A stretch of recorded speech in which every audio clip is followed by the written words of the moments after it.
Aleluia, obrigado, Ministério Louvor. Ainda de pé, Evangelho de Lucas, capítulo 1. Obrigado, meninas. Obrigado, Gustavo, Pastor Wilson, Pastor Ricardo, pela condução do culto. Evangelho de Lucas, capítulo 1, versículo 26.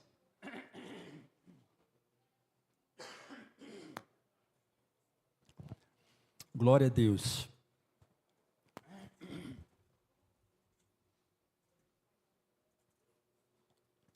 Nós vamos ler até o versículo 38. No 6º mês, Deus enviou um anjo chamado Gabriel a Nazaré, cidade da Galileia, a uma virgem prometida em casamento, a certo homem chamado José, descendente de Davi, e o nome da virgem era Maria. O anjo aproximou-se dela e disse: saudações, agraciada, o Senhor está com você. Maria ficou assustada com essas palavras, pensando no que poderia significar essa saudação. O anjo, porém, disse: não tenha medo, Maria, pois você foi agraciada por Deus. Você ficará grávida e dará à luz a um filho, e lhe porá o nome Jesus. Ele será grande, será chamado Filho do Altíssimo. O Senhor Deus lhe dará o trono de Davi, o seu pai. E ele reinará para sempre sobre o povo de Jacó. O seu reino jamais terá fim. Maria perguntou ao anjo: como acontecerá isso, uma vez que sou virgem? O anjo respondeu: o Espírito Santo virá sobre você, e o poder do Altíssimo a cobrirá com a sua sombra. Assim, aquele que há de nascer será chamado Santo, Filho de Deus. Também Isabel, a sua parente, terá um filho na velhice. Aquela que dizia ser estéril está no 6º mês de gravidez. Pois nada é impossível para Deus. Maria respondeu: sou serva do Senhor, que aconteça comigo conforme a tua palavra. Então o anjo a deixou. Sente-se, querido, em nome de Jesus. Eu quero falar sobre quando o céu interrompe a rotina. Quando o céu interrompe a rotina. E o Lucas 1, o Evangelho de Lucas capítulo 1 começa não com barulho, começa com uma visita silenciosa de Deus. Uma visita silenciosa de Deus a uma jovem anônima, a um casal desconhecido. E antes do nascimento de Jesus Cristo, nós podemos constatar nesse texto que existe um milagre. Antes do maior milagre de todos, queridos, acontecer, que é o próprio Deus sendo gerado pelo Espírito Santo, esse Deus que se tornou carne e habitou entre nós, já existe um milagre. E antes do milagre, existe um chamado. E Deus, Ele não começa a mudar a história do povo, da humanidade, a minha história, a sua história,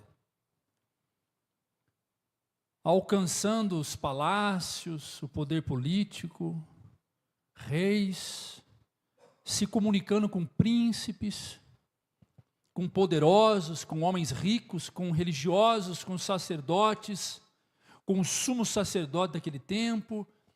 Deus começa a falar com uma mulher anônima, com um casal desconhecido, com uma família sem importância social nenhuma, Maria e José.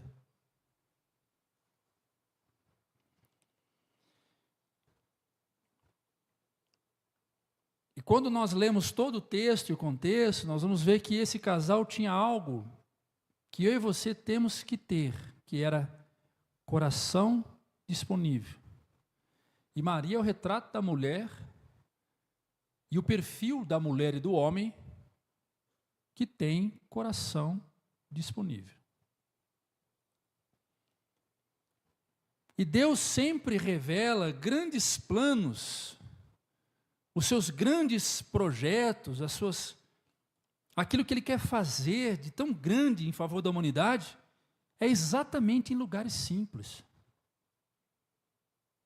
Em situações e ambientes simples, a começar o próprio nascimento de Jesus, que foi num lugar simples, o chamado da mulher simples, uma mulher simples, tudo simples. Jesus não é complexo, Deus ele não complica as coisas, não. Deus ele não transforma as coisas difíceis. Ao contrário, Ele pega as coisas difíceis e faz elas se tornar simples. Então, dentro desse contexto, nós vamos ver uma mulher de coração disponível e também de coração rendido. Uma mulher de coração rendida. Então, eu coloquei aqui o contexto. Primeiro, Nazaré. Cidade de Nazaré. Uma cidade pequena, simples, sem prestígio político, sem prestígio espiritual. Tanto é que Natanael, um dos discípulos de Jesus, antes de ele responder ao chamado, ele indaga um dos seus amigos, um dos seus irmãos, André, se não me falha a memória, ele vai dizer: existe algo bom lá de Nazaré? Pode vir alguma coisa boa de Nazaré? Nazaré não tinha fama de cidade que produzia alguma coisa que pudesse gerar status social, fama. Não tinha. E foi de lá que vem o menino Jesus, Nazaré. Nazaré. Dentro do contexto, dentro dessa cidade, Maria, uma jovem mulher, sem status, não fazia parte de uma família rica, não tinha bens, não tinha posse, não tinha histórico de alguém que pertencia a uma família que outrora exerceu influência em Nazaré, totalmente anônima, sem voz social nenhuma. Tanto que José e Maria era tão simples e não tinha absolutamente nada, que quando eles chegam numa pousada, ele pede abrigo para o dono da pousada, fala: aqui não tem quarto para vocês. Aqui. Tem ali, uma manjedoura ali, ó, tem ali, onde ficam os bezerros ali, os cabritos, as ovelhas.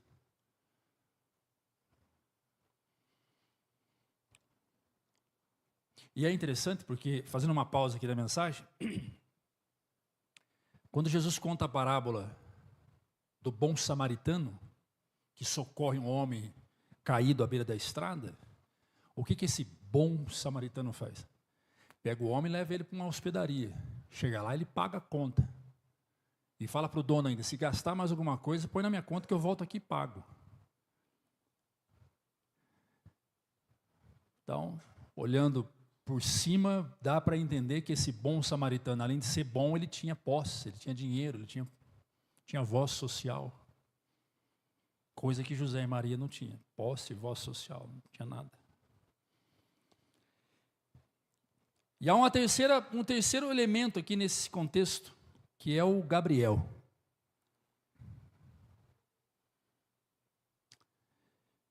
Que a Bíblia o chama de anjo, o anjo Gabriel. É muito importante lembrar que anjo é assexuado, anjo não tem sexo, ele não é nem homem nem mulher. Anjo não é um ser humano. Anjo é uma criatura criada por Deus para ser o que é, anjo. E é importante lembrar também que anjo não voa, que esse desenho de anjo que foi criado pelas caricaturas é uma coisa nossa. Anjo faz exatamente o que o Gabriel fez aqui. Entrega recado. Mensageiro. Nesse contexto, o arcanjo se torna a figura do anjo, do mensageiro. E ele é a força de Deus. Ele é a voz que mudaria a minha história, a história dos seus filhos, a história dos seus netos, seus bisnetos, a história dos seus avós, bisavós, tatravós. Ele traz uma mensagem que mudaria a história do planeta Terra. Uma história que romperia com os séculos. E já se passaram 2000 anos que essa história ainda está quente. Ela pulsa, como um coração que bate. Muito bem, eu fecho essa introdução dizendo que quando Deus escolhe alguém, Ele não consulta currículo, mas Ele consulta coração. Posso ouvir um amém? E currículo que essa mulher tinha, Jesus amado? Não poderia ter sido alguém da realeza? Jesus não poderia nascer no meio da realeza? Ou quem sabe, ser adotado como Moisés foi, por uma princesa? Mas é interessante que se nós compararmos a história de Moisés com a história de Jesus, tem tudo a ver. Obviamente há sim um sinal profético sobre isso. Moisés, ele é o Jesus do Antigo Testamento, para quem não sabe. Ele é o Messias do Antigo Testamento. Só que o Moisés, a história dele começa o sucesso dos avessos. Jesus nasce como servo, cresce servindo e morre como rei. Moisés cresce como rei e morre como servo. Não é isso que aconteceu com a história de Moisés? Viveu em palácios, foi adotado por Faraó, era tratado como filho. E por fim morre como servo. E a ideia é essa mesmo, esse é o núcleo central da mensagem de Cristo. Eu e você temos que morrer como servo. Temos que morrer na condição de servo. Então a primeira lição que eu tenho aqui é que Deus entra na vida com graça e não com acusação. Deus entra na vida de alguém com graça. Graça é misericórdia, graça é favor imerecido. Favor imerecido. Todas as vezes que você ouviu falar a graça de Deus está nesse lugar. Receba a graça de Deus, paz e graça. Que a graça de Deus te alcance. Você está ouvindo algo, receba algo que você não merece. Receba algo de Deus que você não merece, porque graça é bondade, amor e merecido. É a misericórdia. É um presente que eu não mereço. E Deus entra na vida de Maria, como entrou na minha e na sua, com graça, não com acusação. Não apontando os seus erros, as suas falhas e dizendo quem você é. O que você faz. Não. Veja. Capítulo 1, versículo 28, nós vamos fazer uma mensagem expositiva aqui hoje. 1, 28. O anjo, aproximando-se dela, disse: saudações, agraciado Senhor, esteja convosco. Observe que a primeira palavra do céu não foi cobrança. Deus não se revela através do anjo, ali é uma teofania, não se revela através do anjo, dizendo o que você tem feito da sua vida. Vamos conversar primeiro para eu saber se você tem moral e crédito para receber o presente que eu tenho para te dar. Não, a graça não questiona. A graça, ela se manifesta. E a primeira palavra do céu foi graça, não foi cobrança. Maria não foi chamada porque era perfeita. Maria foi alcançada pela graça. Eu e você não fomos chamados porque somos perfeitos ou bonzinhos. Nós fomos alcançados pela graça. Nós fomos alcançados pelo amor imerecido de Deus. Nós não merecíamos, mas mesmo assim fomos alcançados. Ele olhou para mim e para você e nos chamou de filho e de filha. Aleluia. E o texto diz: o anjo aproximou-se dela, alegre-se, agraciada, o Senhor esteja contigo. Agraciada, traduzido do grego, é favorecida.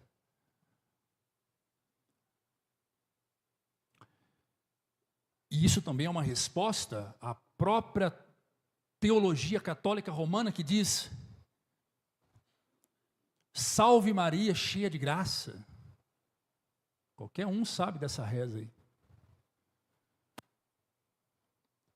E está muito claro, muito visível que não é isso, nunca foi isso.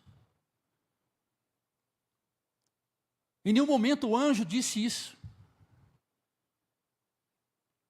Salve Maria, cheia de graça. Nenhum momento. Ave Maria. Ave no latim é salve. Salve no português é que a paz esteja com você. Boa noite, olá. Em nenhum momento o anjo disse: salve Maria, cheia de graça. Não há isso no texto. O texto bíblico não diz. Tanto na Bíblia evangélica quanto na Bíblia católica, o texto não diz. E o que o texto diz? Salve agraciada. Há uma diferença entre cheia de graça e agraciada, porque cheia de graça é quem tem graça para dar. Agraciada é quem recebeu a graça. Maria nunca teve graça para dar. Ela recebe a graça. Ela recebe algo sobre a vida dela. Ela recebe sobre a vida dela. E Deus escolheu Maria, não porque ela era digna, de forma alguma. E Deus não nos escolhe porque somos dignos. Ele nos torna digno porque nos escolheu. Hoje você é digno, você é digna. E por que você é digno e você é digna? Porque Ele te escolheu. Porque Ele te chamou. E quando você se sente indigno, você contraria o que Deus fez por você. Você até pode se sentir assim. Mas não acredite nisso que você está sentindo. Inclusive, eu quero recomendar um livro para você comprar. Custa mais ou menos uns 60, 70 reais. Do Dr. Robert Lehry, PhD em psicologia, professor de terapia cognitiva comportamental, que diz: não acredite em tudo que você sente, porque nem tudo que você sente é verdadeiro. Você até pode se sentir indigno, mas esse sentimento é fruto de uma distorção cognitiva, ou seja, é uma mentira. Porque você sente indigno, mas ao mesmo tempo você tem sobre você a presença do Espírito Santo que te faz digno. Então há uma incongruência. O Espírito Santo, ele não é uma caixa d'água, que hora está cheia e hora está vazia, hora está cheia e hora está vazia. Ou melhor, você não é uma caixa d'água do Espírito Santo. Hora você está cheio, hora você está vazio. O Espírito Santo é uma pessoa. Deus nunca começou um chamado apontando falhas. Jamais. Jamais. Mas Ele revela algo muito importante para mim e para você. Ele revela presença. Não esqueça de uma coisa muito importante. Vós sois o templo do Espírito Santo. Deus se faz presente na sua vida. Mas eu não sinto. Pois bem, o que eu disse agora. O fato de sentir ou não sentir não traz significado original. Porque eu posso sentir e me confundir. Eu posso não sentir e também me confundir. Sabe aqueles filmes que a pessoa está andando numa rua escura e de repente ela sente um medo porque ela escuta um barulho no meio da mata? E a música do filme colabora para que aquele terror aconteça naquele momento, aquela escuridão, e de repente sai um coelho do meio do mato. A pessoa faz, ai, assim somos nós. Nós transformamos sombras em imagens tão terríveis. Eu trabalho com muitas metáforas, eu tenho lá, quem quiser depois pedir, eu mando para você. Deve ter umas 2.000, 3.000 metáforas lá. E tem uma do menino, que ele está deitado numa cama. Eles mudaram para uma casa antiga, e esse menino começou a ter medo de dormir com a luz a ser apagada. Porque todas as vezes que apagava a luz, ele via a imagem de um monstro encostado no armário dele. E ele chorava muito. Só que o pai obrigava a apagar a luz, porque o pai dizia, nós não somos dono da companhia de energia elétrica, vai ter que dormir todo mundo de luz apagada. Então ele se escondia. Ele tinha medo. Até que um dia ele levantou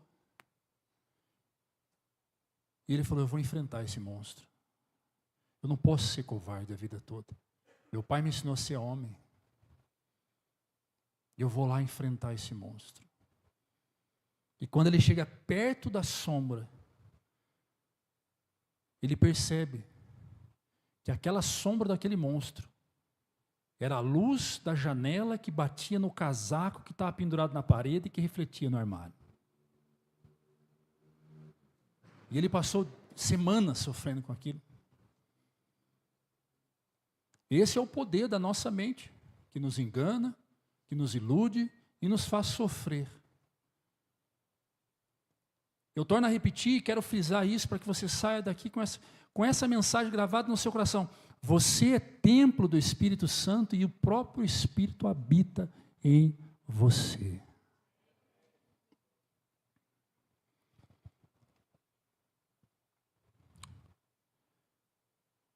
O segundo ponto é que o chamado de Deus provoca temor antes de produzir fé.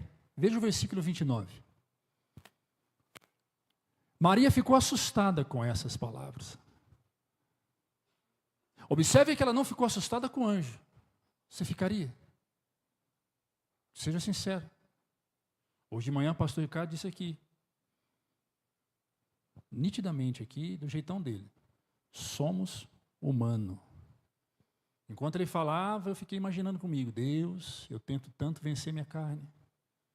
Nossa, eu quero ser tão bonzinho. Misericórdia, se alguém relar a mão na mão das minhas filhas, não sei o que vai ser de mim. Eu não sei. Nós somos humanos. Um anjo aparece para você, no seu quarto, com as portas trancadas. Qual que é a sua reação? Bom, volta o texto, por favor.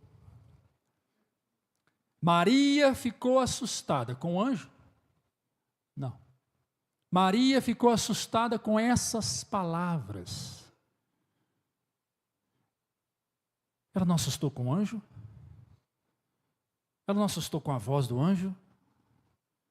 Ela só assustou com aquilo que disse. E detalhe, ela não duvidou, ela assustou.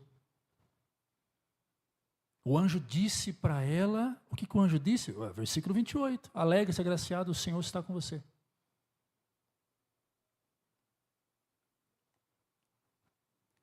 Deus está contigo, mulher. Maria ficou, em algumas versões dizem que Maria ficou perturbada. Pode tirar o texto, Maria não duvidou, ela se assustou. E temor aqui não é sinal de incredulidade. Esse susto que ela leva não é sinal de incredulidade. É de consciência da grandeza do Deus Todo-Poderoso que está na vida dela. E quem entende o peso do chamado sente esse temor. Quem não sente é porque não entende. Imediatamente, a consciência dela se despertou ao chamado, à voz de Deus. E isto gerou dentro dela um susto enorme. Não dúvida, não. Ela simplesmente ficou espantada com aquilo. E Deus, Ele não rejeita quem treme. Não. Deus não rejeita quem se assusta. Não. Deus rejeita quem endurece. Quem se endurece, Deus rejeita. E aqui Deus não a rejeitou. De forma alguma, Deus não a rejeitou. Eu tenho um propósito. Há um propósito nesse chamado, Maria. Há um propósito. Ela entendeu que havia um propósito. Eu estou convidando você para ir lá para o quarto de Maria. Só estava ela e o anjo.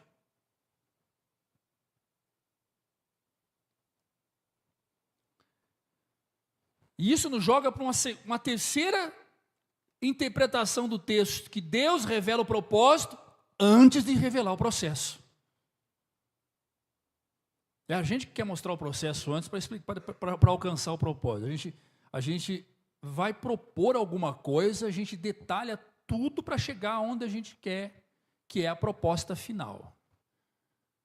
Deus não. Deus já mostra para onde você vai, para depois explicar o caminho que você tem que ir. Foi assim com Maria, foi assim com Abraão. Abrão, até então era Abrão, esposo de Saraí. Abrão, sim, Senhor, sai da tua terra, sai do meio da parentela e vai para uma terra que eu te mostrarei. Deus não deu mapa, Deus não deu sinal, Deus não... Só sai. E a gente fica muito confuso às vezes, porque a gente quer detalhes. Me dê detalhes para onde eu tenho que ir, o que eu tenho que fazer, como tem que ser feito. Veja, versículo 30 ao 33. O anjo, porém, disse: não tenha medo, Maria, pois você foi agraciada por Deus. Ele repete isso de novo. Você foi beneficiada, você ficará grávida. Agora vem o propósito.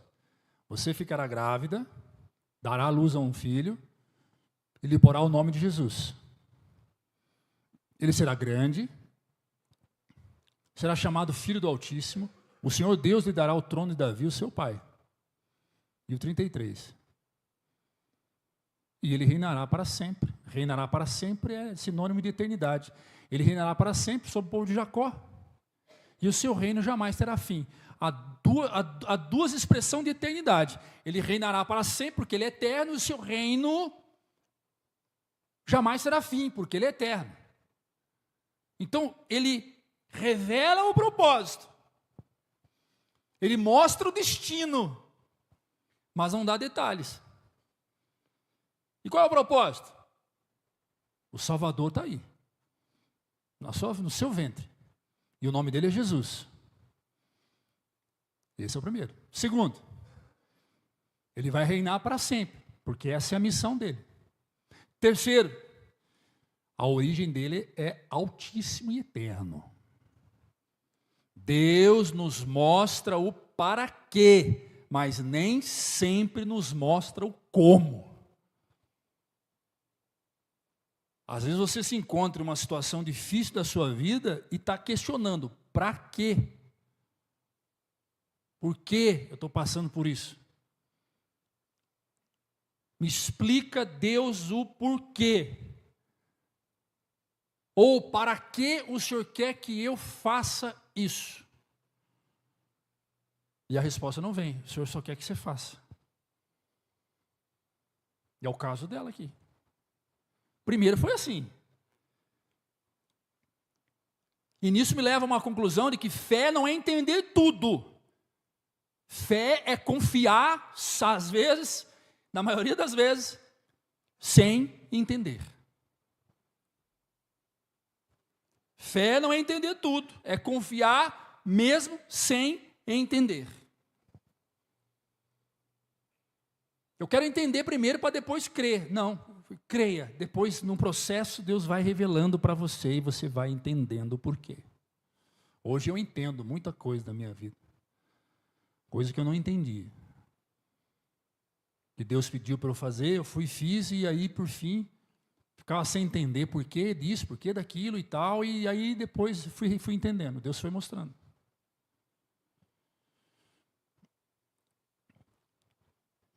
E aí vem a pergunta de Maria, que não é dúvida, e sim buscar entender. É uma busca de compreensão. Então tá, Senhor, já entendi o propósito, estou grávida, vou ficar grávida, né? Tá, ok, isso na mente dela, né?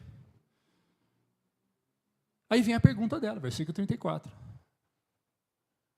Maria perguntou ao anjo, como? Vocês perceberam que o processo só veio depois que ela questiona, ou melhor, o processo só é revelado depois que o propósito foi manifestado? Como? Como acontecerá isso, uma vez que sou virgem? Como? Maria não disse, presta atenção no texto, ele está na tela. Maria não disse, isso não vai acontecer, porque eu sou virgem. Eu não fiz relação sexual com José ainda, então não tem jeito de acontecer. Não. Maria não disse, eu tenho um problema genético, sou estéril. Não. Eu sou velha, no caso dela é jovem, eu só estou conjecturando aqui, amém? Eu sou velha. Como Sara disse, sou velho. Você quer ver? A mesma situação aconteceu com a prima de Maria, a Isabel. Com o seu marido, Zacarias. No mesmo capítulo 1. Da mesma forma, o anjo apareceu também. Só que no caso ali foi a relação dos dois. O João Batista não foi gerado pelo Espírito Santo, foi gerado pelo Zacarias, que era velho. Joga o versículo 18 aí para mim, faz favor. Olha isso. Zacarias perguntou ao anjo, como? Como posso ter certeza disso? Pois eu sou velho. E a minha mulher é de idade avançada. Aqui é a dúvida. Aqui está claramente que esse homem duvidou. Quando o anjo disse, você vai ser pai, ele disse, sério? Mas eu sou velho? A minha mulher também é velha? Acho que não dá. Eu acho que não dá. Maria não questiona o poder de Deus, ela questiona apenas o processo. Ela diz, ok, como que isso vai acontecer? Só me explica aí, porque eu estou aqui disponível. Volta lá, versículo 34. Como acontecerá? Uma vez que eu sou virgem, só me explica, como que isso vai acontecer? Estou curiosa. E Deus não se ofende com perguntas sinceras. O que Deus se ofende, e preste muita atenção a isso e carrega isso contigo. Deus se ofende com incredulidade disfarçada. Deus não se ofende com perguntas sinceras. Deus se ofende com incredulidade disfarçada. Ou seja, incredulidade é eu não creio e faço de conta que creio. Eu olho para a minha vida, vejo um cenário caótico, olho para a vida de alguém que eu amo, vejo uma crise, vejo algo instaurado que é difícil de resolver. E aí eu digo, Deus pode curar, mas dentro de mim há uma incredulidade. Porque ao mesmo tempo que eu estou dizendo que Deus pode curar, Deus pode libertar, Deus pode mover, Deus pode mudar, Deus pode virar o cenário e tal, eu estou dizendo isso, mas dentro de mim está, eu acho muito difícil. Eu acho bem complexo aí, viu, meu? Eu não sei não, viu? Aí já não sei. E essa incredulidade disfarçada desagrada a Deus. Deus não quer que você pense assim. Deus quer que você pense, não, Deus pode mudar. E pode mesmo, e pronto, acabou. Agora, se ele vai, aí já não é responsabilidade minha. Agora é dele. A pior pessoa do mundo, a pior pessoa da face dessa terra. Por mais que eu e você venhamos a acreditar que esse homem não tem mudança, não muda, Deus pode mudar. Deus pode mudar. Tem muita gente aqui, incluindo eu, que já desistiu de muita gente. Sim ou não? Você fala, eu nunca desisti. Acho que já, hein? Um amigo, um colega, um parente, alguém que você ouviu, história, sei lá. Mas Deus não desiste.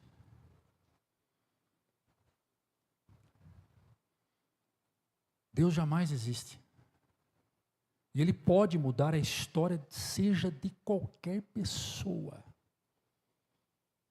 Porque Ele é Deus. Então, quando você se tiver em alguma situação que é irreversível, você está lá no hospital visitando um tio seu que está, um parente seu que está respirando por aparelho, os médicos já disseram, eu acho que essa noite aqui não passa. Saia de lá dizendo, Deus pode mudar isso. Uma coisa é eu crer que Deus pode fazer e não ter dúvida disso. A outra coisa é saber se Deus vai fazer. E esse saber se Deus vai fazer não está na nossa atmosfera, irmão. Não está na nossa agenda. Deixa eu pegar minha agenda aqui e ver se Deus vai fazer. Dia 3 de outubro de 2027 Ele vai fazer. Não está.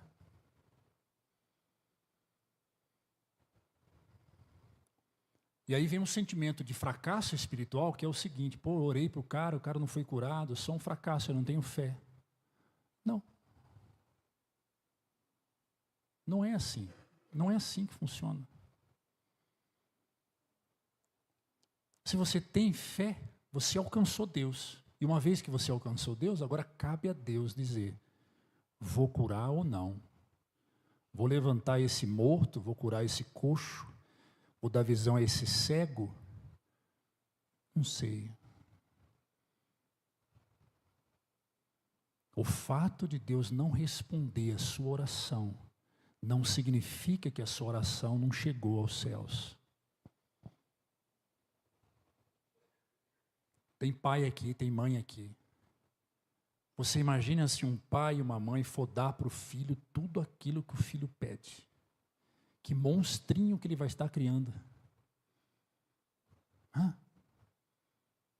Imagina. E olha que a gente luta para não deixar de dar.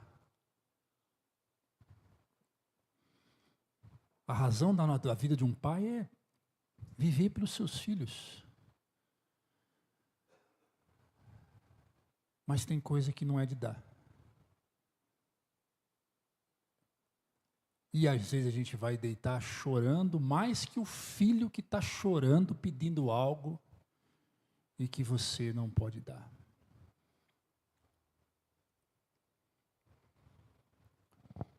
A fé madura, ela pergunta, e sabe por quê? Para obedecer melhor. Eu ensino às minhas filhas que antes de pedir, questione a si mesmo do porquê que eu quero aquilo. E nós fomos ensinados desde pequeno em nosso desenvolvimento humano, infância, adolescência, juventude, vida adulta e terceira idade. Nós começamos lá na infância. A primeira palavra que nós aprendemos é dá. Dá. O dá se confunde com pá, não é? É daí que vem papai primeiro. Brincadeira. Tem umas mães que ficam doidas, né? Poxa vida. Eu estava ensinando a Rebeca a falar pastor. Fala, pastor, filha, fala. Ela, tô. Falou, poxa vida, se falasse pá, já encaixava um A, um I ali, já ficava pai. Mas ela foi logo no tô. Tô. Então ela me vê, ela fala, tô. A fé madura pergunta para aprender a obedecer melhor, amém, irmãos? Quem está comigo diz amém. Glória a Deus pela sua vida. O milagre não depende do homem, mas da ação do Espírito, foi isso que eu disse aqui, e vamos mostrar isto. Primeiro, o texto mesmo, versículo 35, que nós estamos trabalhando. O anjo respondeu. Ela perguntou, ok. Como vai acontecer isso, né? Tá, vou explicar. O Espírito virá sobre você. E o poder do Altíssimo. A minha mãe canta essa música lindamente. Eu quero que você ensaie essa música, mãe, com o Gustavo. Você vai ensaiar essa música, Gustavo, tá, mãe? Viu, Gustavo? Ela canta essa música. O Espírito Santo virá sobre você, e o poder do Altíssimo o cobrirá com sua sombra. Assim, aquele que há de nascer será chamado Santo, o Filho de Deus. O nascimento de Jesus, Maria, não é uma obra humana, Maria, é uma obra divina. É Deus que está gerando dentro de você o milagre. Você pode aplaudir a Jesus? Glória a Deus. Aleluia. Agora o anjo disse, como vai acontecer? Mas o Espírito não explica, ele só age. O Espírito Santo não explica, ele age. Não espere que o Espírito Santo pare para explicar para você como vai ser o milagre. Não, ele só age, ele só faz o milagre.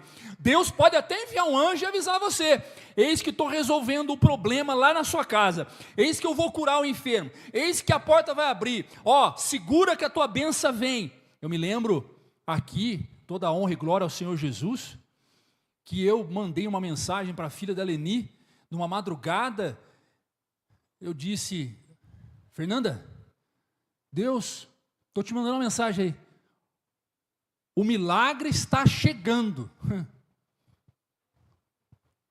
Ela, amém.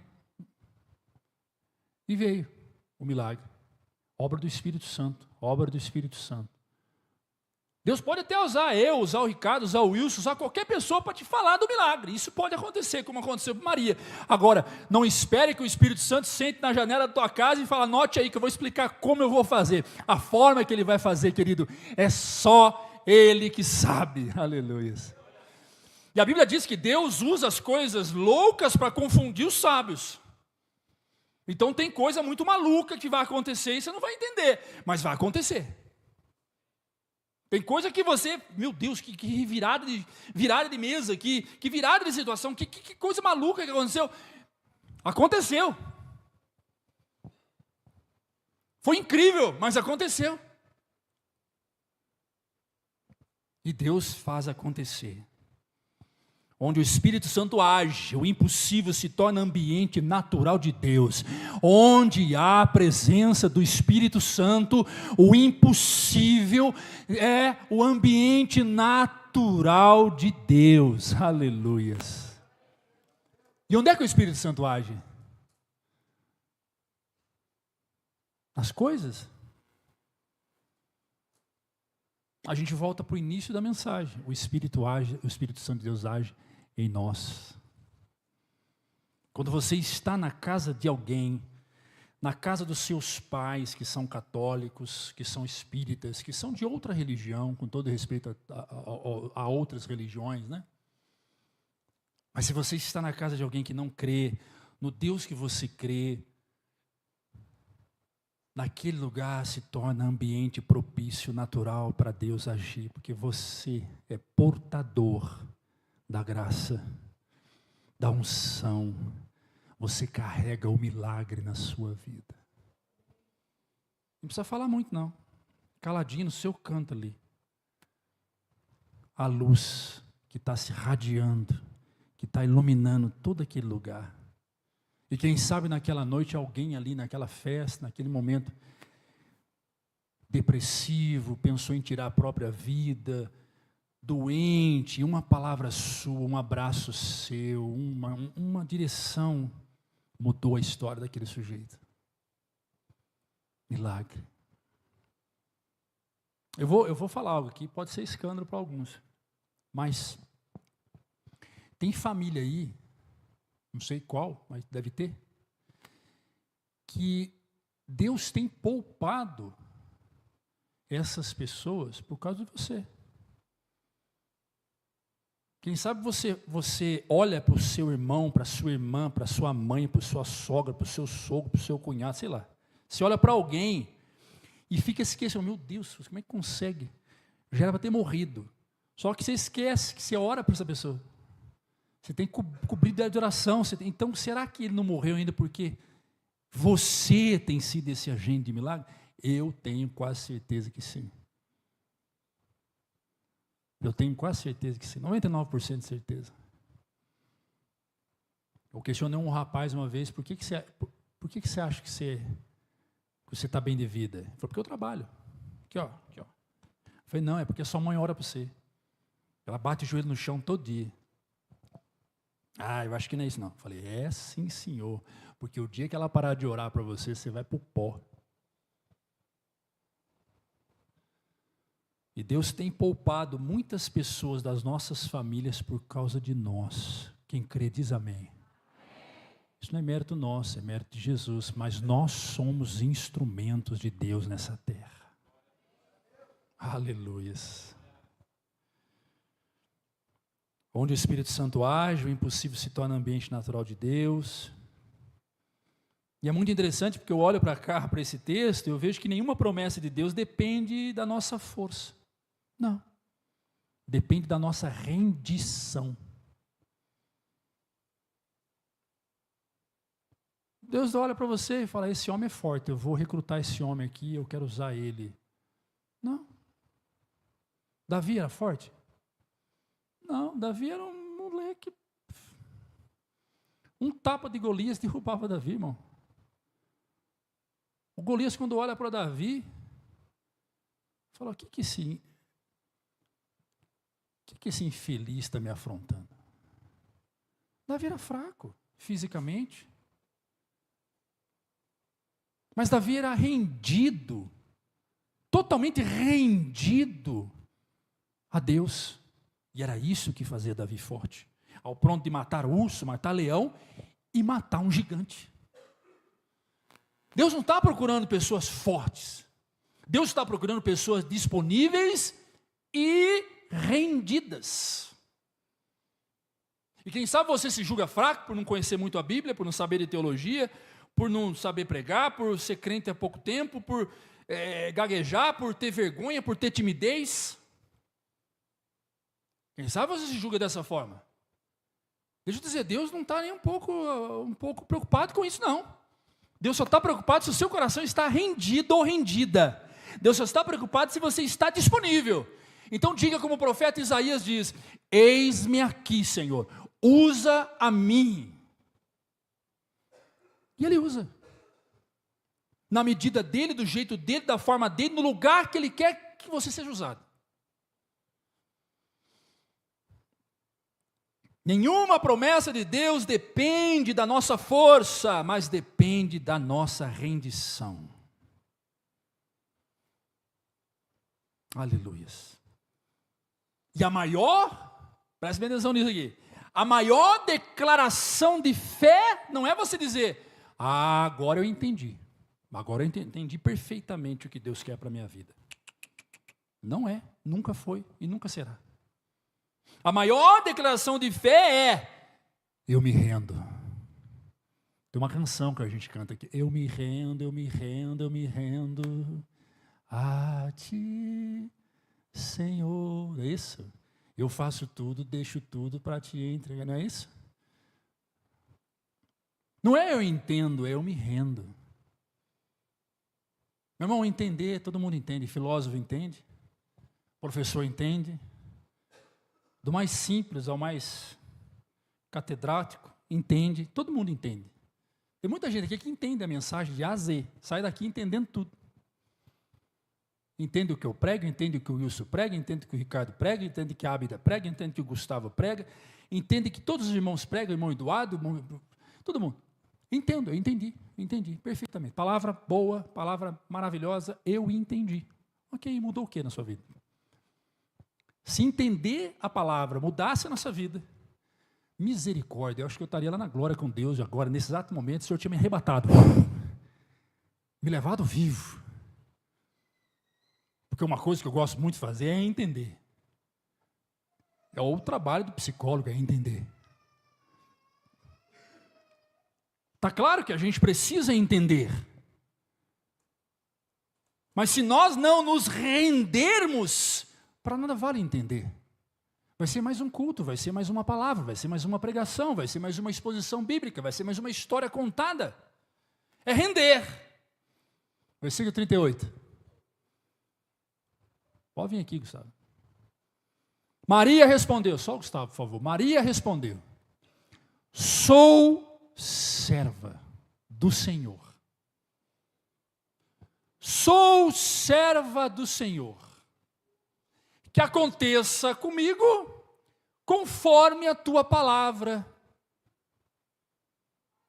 Em outras palavras aqui, ele diz: seja feita a tua vontade na minha vida. Eu me rendo a ti, Senhor. Eu me rendo. O que ela podia dizer? Ela podia dizer: me dá garantias que de fato eu vou ficar grávida. Me dá evidências. Quem que fez isso? Gideão fez isso. Gideão fez isso. Deus falou para Gideão: lá fora tem um exército de inimigos, números incalculáveis cercando Israel. Deus vai te usar para derrubar esse exército. De jeito nenhum, eu sou o menor da casa do meu pai, não sou guerreiro, não sou nada. Deus vai te usar, Gideão. O anjo falando: Deus vai te usar, Gideão. O que ele faz? Então me dá provas que Deus está comigo. Ele vai lá, vou parafrasear aqui, pega um punhado de algodão, coloca em cima de uma pedra, no sereno, e fala assim: se amanhã eu chegar aqui e estiver seco, é porque Deus quer, que é Deus mesmo. Aí ele chega no dia seguinte, está seco. Ele bota à prova o próprio Deus, e Deus é tão bondoso, falando: tá bom, eu vou fazer o que esse menino está pedindo. Maria podia pedir sinal aqui, me dá alguma prova que de fato eu vou engravidar, sei lá, uma carta, um exame, algum teste. Não. Mostra para mim que o Senhor é contigo mesmo, sei lá. Não. Mal sabia Maria que a situação dela ia piorar. Mal sabia Maria que a vida dela ia virar dos avessos. Que ela ia ter que fugir de Nazaré. Que ela ia ter que descer para o Egito. Que ela ia ter que correr, porque ia ter gente que queria matar ela e matar o bebê. Mal sabia Maria que ela ia ter que enfrentar um processo doloroso, ver o seu filho sendo crucificado na cruz. Você acha que foi fácil para Maria? É? Você acha que Maria olhou para a cruz, Jesus morrendo e falou: tem que cumprir mesmo a palavra, né? Porque ele é Deus, né? Então, que morra mesmo, tem que morrer mesmo. Fazer o quê? Você acha mesmo que uma mãe, não que tem alguém aqui que acha, eu só estou força de expressão, sofreu, chorou.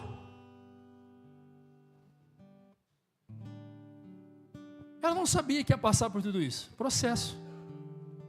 Maria teve que suportar todo o processo para que o propósito de Deus se manifestasse.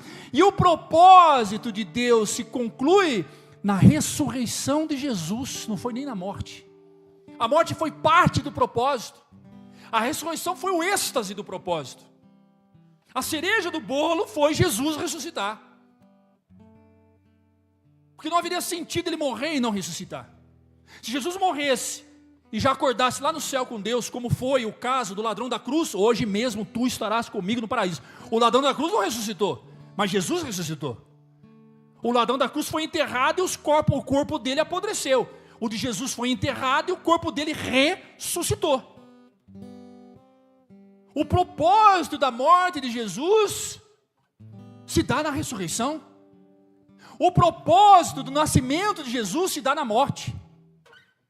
E o propósito do Espírito Santo gerar em Maria Jesus se dá na eternidade. Porque antes de Deus dizer haja luz, Deus já tinha dito haja cruz. E como eu bem disse aqui, a palavra não é minha, sem a cruz, eu e você não estaríamos aqui. Sem a cruz nós não estaríamos aqui. E Jesus nasce com um único e exclusivo propósito. Ele nasce para morrer. Jesus nasce para morrer. E essa mulher não sabia disso, porque os detalhes não foi dado a ela. Ela não recebeu os detalhes, mas ela recebeu o propósito. E ela aceitou o propósito. Ela se rendeu diante do propósito. E o ato se consumou. E o milagre aconteceu. E o inesperado e o inacreditável realizou. E hoje nós estamos aqui vivenciando a véspera do dia em que Jesus nasceu. Nasceu para que eu e você pudéssemos viver. Se coloque de pé, aplaudindo a Jesus. Aleluias, aleluias.